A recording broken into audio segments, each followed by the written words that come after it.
the highest things in life are useless because they're done for their own sake.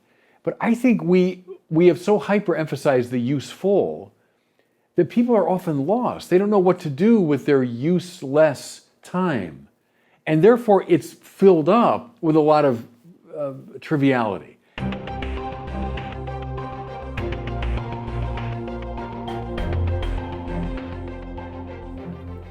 Welcome back to the Word on Fire show. I'm Brandon Vaught, the host and the content director at Word on Fire.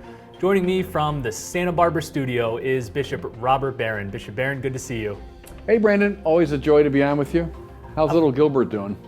He's good. He's walking around causing terror. He's taking swimming lessons now, which is, something that all families in Florida have to do when their kids are just a couple years old, and he's almost floating. Is he like his namesake yet anyway? He's like Gilbert rotund, Keith so Chesterton? Yeah. Is he rotund? Okay. Hey, I've liked seeing a lot of the pictures and videos coming out of Santa Barbara as you guys try to figure out creative ways to still worship and share the sacraments and the liturgy with people. Of course, you did your daily online masses for a while, but in your local region of Santa Barbara, one cool thing you recently did was there was a whole drive-in service at a nearby parish where you offered benediction, sort of a liturgy of the word. Talk about that. How'd that come about and how'd it go? Oh, it was marvelous. It was just, prior to getting the permission to bring people back to church, so we didn't have that yet, but the county said we could have an outdoor service if people stayed in their cars and didn't receive communion. So I said, yeah, let's do it. It's not perfect, it's not ideal, but it's something we can do. So I did it in two places, one up in Santa Maria, which is about an hour north of Santa Barbara, and then another one in Carpinteria, which is about 20 minutes south of me. And in each place we gathered, maybe 200 cars, but each car I'd say had at least 2, 3, sometimes 4 people in them. So there were a lot of people there. And we got up on a little dais with the good sound system. And so we did basically the liturgy of the word for Pentecost. And then benediction. And it was very moving to me. We brought out the Blessed Sacrament and did the benediction. But just to have people there, they wanted to be in the presence of the Eucharistic Lord, And it was powerful for them. We had pictures of people weeping, They've been starving for the Eucharist. And it was almost like looking through the window of a bakery, I suppose, where you can't have the bread yet, but you're sensing it, So I was very moved by it. In both places, there was a marvelous turnout, a marvelous enthusiasm. One of my favorite moments happened in both places. At the end, the pastor got up and just said, it was wonderful to have everybody here, and we can't really see you. I wonder if you could somehow signal. So all these hands came out the window, but then people started to honk. And before you knew it, all the horns were honking. And it was like a little, like a little alleluia, a little liturgical expression. And the same thing happened in Carpinteria. At the end, as I was walking off, the horn started. Then everyone's horn was blowing, I just loved it. It's like the spirit groans in rumblings that even the heart can't understand. Exactly, right. Listen, today we're going to talk about the topic of distraction. Now, you and I have mentioned this on several episodes, especially the ones where we talk about social media and phones and their addictive qualities and all that kind of stuff. But I don't think it's any surprise to viewers of this episode, especially if you're watching it on your phone or on social media or whatever, that we're all hyper distracted. We feel pulled in a million directions. It's hard to focus on just one thing for an extended period of time. I think of Pascal's great quote that all of humanity's problems stem from man's inability to sit quietly in a room alone. Do you think that quote is still true 400 years after he uttered it? Oh, it's truer than it was when he uttered it. And what he meant, of course, was we distract ourselves so readily from the great questions that ought to preoccupy us. When you sit by yourself alone in a room, I know it's maybe an introvert's dream, but it means I got the time and the space to think about God, about the meaning of my life, about who I am and what I'm doing. The trouble, Pascal said a long time ago, was divertissement in his French, diversions or distractions. And to be fair, he had a problem with this. He was somewhat addicted to gambling. And of course, Pascal is the famous wager of Pascal. Well, that's grounded in a way in his typical distraction of gambling. But he knew that he was frittering a lot of his life away. Now, here's Pascal, one of the great geniuses who accomplished more than almost anyone. But yet he himself thought, I frittered a lot of my life away with idle distractions. So he felt most of us most of the time. And I think, that's not a bad way to examine your conscience at the end of the day, is to go back and say, okay, how much of my day was spent in kind of trivial stuff, just distracting myself from the really essential matters? Bishop, I think if anyone's self-reflecting honestly, they'll admit that they have way too many distractions in their lives, yet at the same time, we keep coming back to them. Why do we put up with all these distractions? Why do we keep going back to them? Because we like them, because of Pascal's point, that we'd rather do that. It's hard to sit by yourself alone in a room.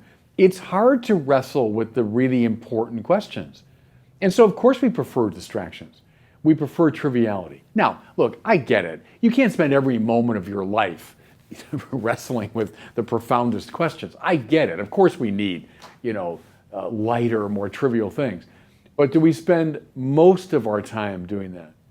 One way, too, to distinguish it, Brandon, is between leisure activity that's more contemplative in nature versus trivial or frivolous leisure activity. And that's an important distinction, because you can be involved in leisure activity, let's say. You're not working, or maybe you're not wrestling with the most profound questions, but you're engaged in something contemplative, and that's all to the good. I think of, as a sports fan, watching a baseball game. That's not really a divertissement in Pascal's sense, like an idle distraction. I think that's a form of contemplation. We can say more about that, but I'd make perhaps that distinction too. Lest you think everyone should become a monk and spend their entire life in a cell wrestling with the most difficult questions. I wouldn't want to go that far. But we've gone to the other extreme. We're going to talk a little bit here in a moment about leisure. That's part of the reason why we titled this episode Distraction and Useless Things. Useless things being a good, not something we should avoid. We need things that we do for their own sake, not because they're useful for something else. But I want to, before we get there, spend a little time talking about this 2018 book. It's by Maggie Jackson, who has become sort of an expert in this realm of human distraction, and it's titled Distracted: Reclaiming Our Focus in a World of Lost Attention. She makes the point that a lot of the things that we get distracted by are good. They draw us towards some good end. However, these perceived goods actually drift us further from the ultimate goods. And she gives 3 examples. I want to spend a little time talking with you about each one of them. First of all, multitasking. She says the BlackBerry, at that time, now the iPhone, fulfills a longing in our American culture psyche that since work is perceived to be virtuous, the more we work, the more virtuous we are, then being able to multitask means we're more virtuous. We're always ready to take emails, always ready to answer a phone call, even if that means putting on hold what's in front of us. What's the danger of this multitasking dependency? I think of it a lot. I travel a lot. I'm on airplanes. And, of course, you can't be on the iPhone when the plane's actually flying. But, when you're waiting in the waiting area and then you get on the plane, people are just, I remember so often thinking, can't that wait? I know you're dealing with some, business matter. That can't wait for a couple of hours. You have to do that right now. And so, it's introduced us to this sort of constant plugged in mentality. What's wrong with saying, no, part of the day I'm really unplugged from all that? Even though traveling is difficult in a lot of ways, there's something kind of nice. Like when I go traveling, I usually bring a book, or like a more serious book. Because my move on a plane or a waiting area is to kind of cocoon. I kind of go in my own little space and I block out things, and I'm really going to concentrate. Because in a way, on the plane, you don't have a lot of distractions. You're sitting in your chair. You could turn on the movie or something if you want, but there you are. And you don't know the people on either side of you, so you don't have to talk to them really. And you can focus. So that's a contemplative sort of move. But very often people do the other thing, as they say, no, I'll just keep working until the very last minute. No, maybe unplug and contemplate rather than work. It seems like the whole culture is fighting against this tendency to just focus, I'm thinking about airplanes and air travel specifically. I'm like you, I see airplanes as the best time to read. Yeah. It's my most contemplative time. I don't have obligations for kids or for work. I can just sit and Yeah. read. But even then, the little TV in front of you is like turning on automatically, even when I'm trying to turn it off, or there's announcements over the speakers. And when you get to the airport, a lot of restaurants and airports now set up iPads bolted to the table in front of you, not just to take your order, but to play games and stuff. And I'm like, I just want to focus on the person in front of me or the book that I'm holding. It feels like you're fighting a huge uphill battle. Yeah, and all the time. And it's again that distinction between work and contemplation. Work is good. I mean, that's true in the biblical tradition. It's true in the great philosophical tradition. We all know that. Now, work I'm defining here as some practical activity that we do for the sake of some greater end. So you go to work in order that you might, get the money which you need to take care of your family. You go to work that you might have the money you need to pay for your apartment or whatever it is. Fine. But then what do you do when you do have that time? When you are actually with your family, they've been fed, you're now home in your apartment that you've paid for through your work. Now what do you do? And see, I find people often have a hard time answering that question. What do I do when the goal of my working has been achieved? See, the useful has done its thing, which is great. Now comes the beautiful time for the useless. And you mentioned that earlier. That's Aristotle's great intuition. The highest things in life are useless because they're done for their own sake. But I think we have so hyper-emphasized the useful that people are often lost. They don't know what to do with their useless time. And therefore, it's filled up with a lot of triviality. It's filled up with divertissement rather than with legitimate objects of contemplation, if I can put it that way. One of which might be, I love when parents do this.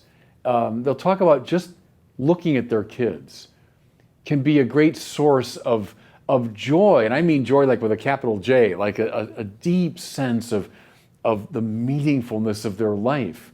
That's a contemplative exercise. Playing with your kids is a contemplative exercise, right? Because it's useless, but you're spending time in this joyful activity with your kids. Reading a book or watching a film or going to a baseball game, those two are contemplative activities. I think in our culture we grossly underplay all of that. We don't train people how to do it. We train them in the work mode, the useful mode. But the useless side of life, we don't. And therefore it does get filled up with divertissement, and that causes spiritual trouble. In her book, Distracted, Maggie Johnson mentions a second culprit behind this distraction culture. The first is sort of multitasking and this emphasis on work. The second, though, is speed and efficiency.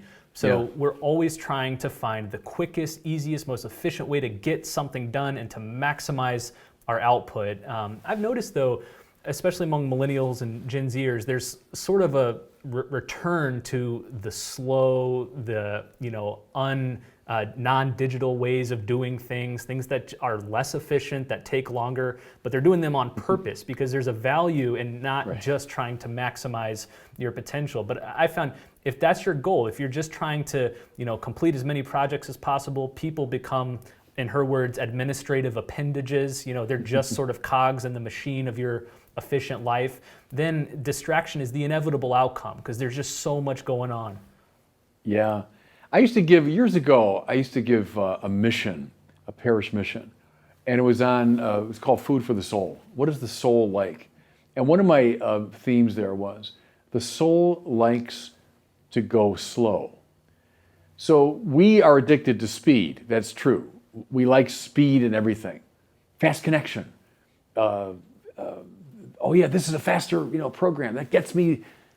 All right, but then when you've quickly gotten all these tasks done, you've quickly gotten where you want to go, now what do you do? See, because now the soul kicks in. The soul likes useless things, and useless things should be done slowly because you're meant to savor them, not race your way through them, right?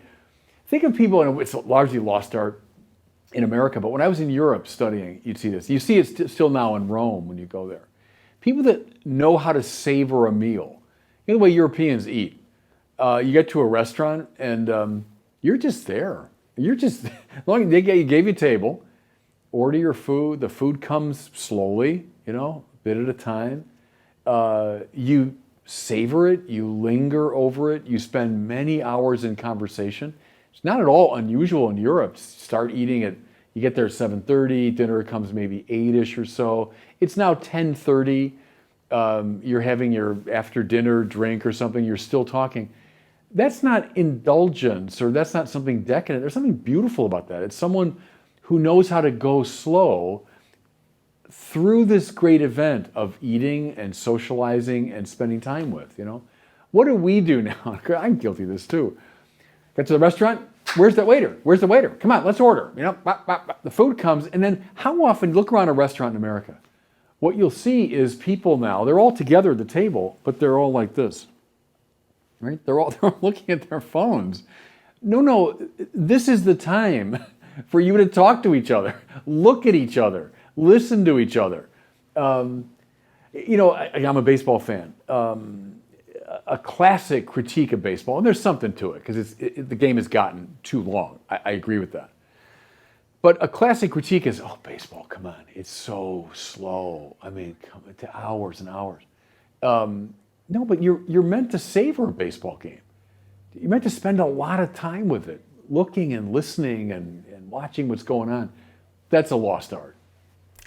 Well, Maggie Jackson has a bunch more analysis of how we became such a distracted culture. So I encourage people to check out her book. Again, it's titled Distracted 2018. But I want to spend the rest of this episode on practices we can adopt to alleviate our hyper-distracted lifestyles. The first one, and I think we've hinted at it a few times already, is to favor leisure and useless things. And I think here, not just of the ancient Greek philosophers, but more contemporary people like Romano Guardini, Joseph Pieper, his writings on leisure, and the late Roger Scruton, who wrote a lot on quote-unquote useless things and their value. How do we find things, Bishop, that are properly leisure and useless things, and how do we stick with them instead of getting distracted by other things? Don't you love people? I think of William F. Buckley. I'm dating myself here a bit, but prominent figure some years ago. But Buckley was a great social commentator, political commentator. But he was a man of great passions, and one of them was sailing. And he was a sailboat, these large ocean-crossing vessels.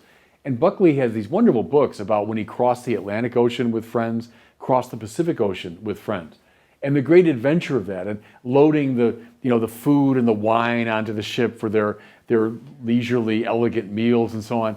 But also talking about navigation, talking about the weather, talking about just spending time on the deck, looking at the stars and so on. I love that. As someone who was so clued into this useless thing, because heck, you could take a plane across the ocean much more efficiently, but they chose this older form of transportation that involved these sort of contemplative disciplines of studying and looking and waiting and so on. Develop a passion for useless things like that. As I mentioned, baseball. Sports is by its nature contemplative. That's what the Greeks understood. And we might see it more superficially, but they didn't see it superficially at all. It was a type of contemplation of the beautiful, Books, obviously, you and I are great bibliophiles. Read a good, deep, profound book that takes a long time to get through and to understand. You can't do that superficially. Let's talk about another practice to adopt, and that is to turn our noisy devices, like our iPhones, into more single function or limited type devices. There's been a trend among all electronic devices to have more functions and be able to do more at one time. I'm thinking specifically of the Kindle devices. Originally a Kindle was just a device to read books. You could download books, you read a book. Now even Kindles have added apps and music and the internet browser and all this other stuff. So they're inviting you to go from your book to some other activity, making it harder to read. We talked, several months back about Digital Minimalism. It's a book by Cal Newport, and he posed the question, ask what tasks that you need your iPhone for example, and then ask yourself, are there simpler ways to accomplish this goal, either on my phone or through another device, that remove these distractions? So I don't know if it's like reading latest articles on the website that you keep checking multiple times every day. Can you instead set aside an hour once a week and then just catch up on that day? Is it really necessary to check it 10, 15 times a day? But I think a lot of people struggle with this, Bishop, with iPhones. It feels like there's a never-ending invitation to click this, try this, open this app, go to this website. You experience that. I know you do, don't you? Sure. And the makers of all these things know just what they're doing. They know it's not that hard to get someone addicted to something. We're animals attuned to addiction, it seems to me. And they know how to do it. And you're right. You start looking at the iPhone, and before you know it, you're drawn into something like, why am I looking at this? Why am I spending time? My favorite example is just the Facebook feed. There's things coming up on Facebook, but you find yourself kind of scrolling through it. And it's endless. It never comes to an end. Facebook, Twitter, Instagram, it's an endless feed. Yes, and then you say, but wait a minute, why am I doing this? There's something too about screens. I don't know if it's the bright light, it's the colors. There's something about screens that draw us, they're addictive. We're like looking at the printed page of a book. That can be like, oh, it's kind of drab, give me some pictures and some color. Now again, I love pictures and color, but there's a danger, because if you're distracted away from things like books that require a lot more attention, whole worlds remain opaque to you. I found this, Brandon, in my years of teaching. So I taught at Mundelein from 92. I became rector in 2012. So on and off for about 20 years. I noticed it for sure in those 20 years, a certain decline in people's capacity to read a lengthy and complicated text. So when I first started teaching, you'd assign, I want you guys to read, these 75 pages of the Confessions for next time.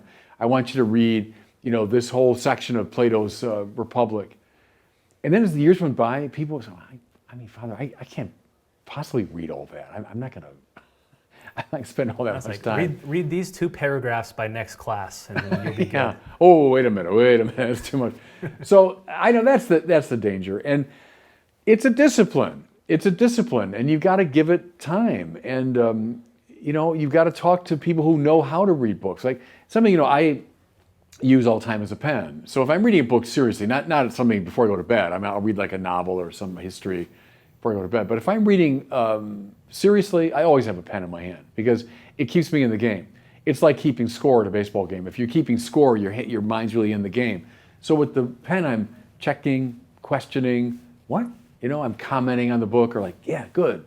Or then an arrow, oh, that sounds like something else I just read. And, so that keeps me in the game. So there's disciplines you can use. But we've got to get better at that, I think.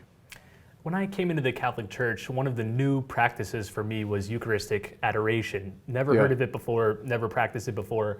But I know a lot of people in my generation, raised around noisy screens and notifications and news feeds and all that stuff, find Eucharistic adoration to be such a relief, because you walk into this room, no sound, no conversations, no quiet. There's a locus of attention. Everything's directed toward one thing, adoring the Lord in the Blessed Sacrament. And especially if you commit to like an hour of adoration, you tell yourself, I'm locked in here. There's nothing else that's going to pull me away. I'm committed to this. That sort of like rewires and retrains your mind and makes it easy to contemplate elsewhere. What else does the Catholic spiritual tradition offer as an antidote to our distracted culture? Oh, so much. Think of Lectio Divina, which is that very slow, prayerful way to read the Gospels or read any part of the Bible.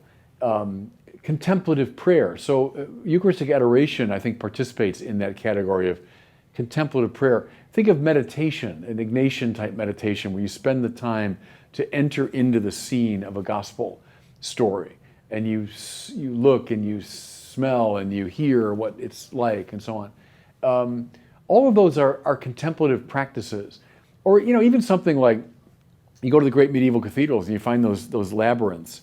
And I've always loved that, because the labyrinth, let's say it's Chartres, the most famous one, you enter, and I've walked it a couple times, and it takes you a long time. It's a big thing, and it's a winding path, kind of intestine-like. It winds back on itself, and and goes here, and you start here and you end up like there. You could walk there in like 10 or 5 steps, but you've just taken 25 minutes to get there in this sort of meandering way. Well, remember, the soul likes to go slow. It doesn't, like to get there. It likes to go slow. All those are practices designed to overcome this sort of trivialization or divertissement approach and learn to look. So much of prayer, even go beyond the Christian tradition here, go into the Eastern, Buddhist traditions, is just to be awake to something, really awake to it. Here's a flower. Here's a river going by. To really see it. Do I see it? Watch it. Contemplate it over a long period of time. Those are all kind of soul calming moves. If we can offer maybe one final recommendation at the risk of sounding a little self-referential, but the last episode we talked a lot about the Word on Fire Bible, and I think that text itself can be a major antidote to distraction because it pulls you in through the art and through the scriptural text. It's something you can sit with for a long while and meditate on and reflect on. So maybe if you want to start reading deeper books and longer reading sessions, maybe try it with the Word on Fire Bible, because in some ways it's made for that kind of deep contemplative reading. That was behind that Bible in many ways, was this whole idea of how to draw someone into the Bible, especially distracted contemporary people. Here's a Bible with some little tiny footnotes about them. That's probably not going to do it. But something that does grab their attention through the visual, but also lures them into a contemplative stance. That's very much behind what we were doing there.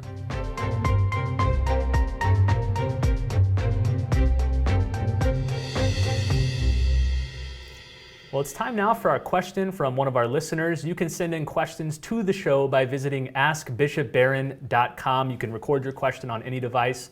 Today we have one coming from Gabriel in Massachusetts. He's asking about how to prove that there's a transcendent realm. Here's the way he puts it.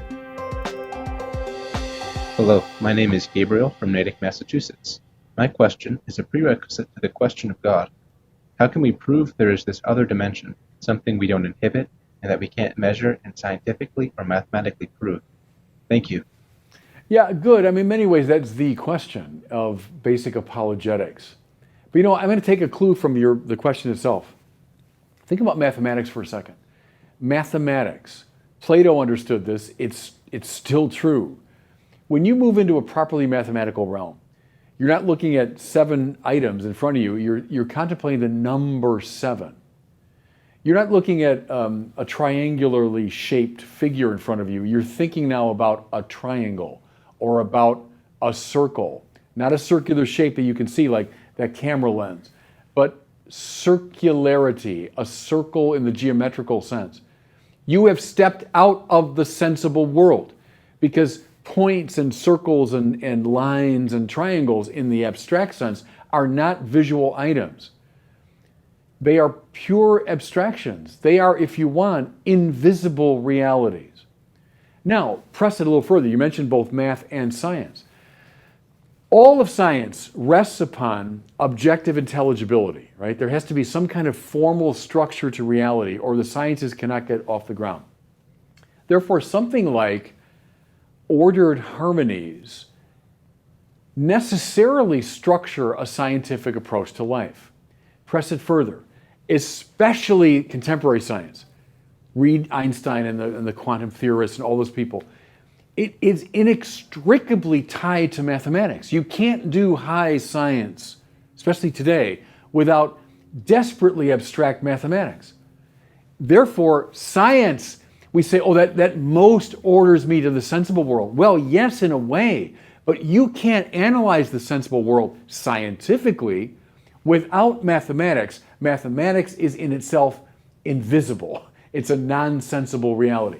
I think of my nephew, who's at MIT and doing all this high science, and he's going to be, building and designing robotics and all this business. Terrific. It's about the sensible world, but he cannot begin to do that work without being very comfortable in the invisible world. That's why mathematics actually is one of those doors that opens to what I would call, and I think you're hinting at it, a transcendent world.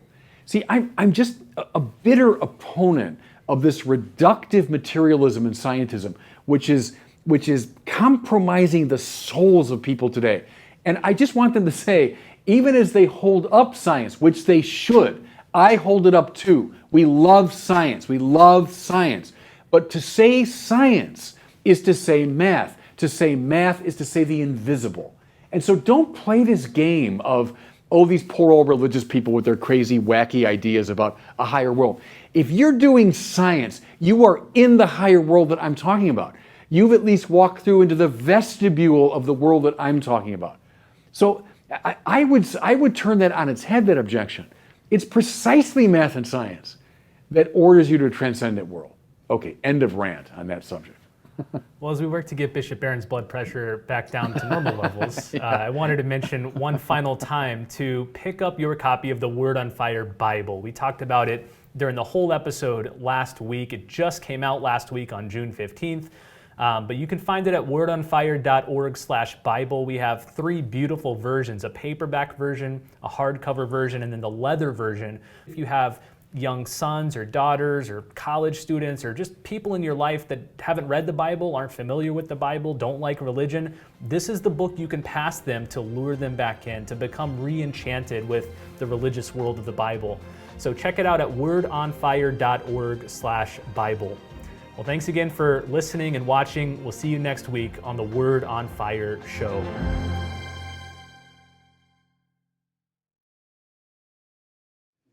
Thanks so much for watching. If you enjoyed this video, I encourage you to share it and be sure to subscribe to my YouTube channel.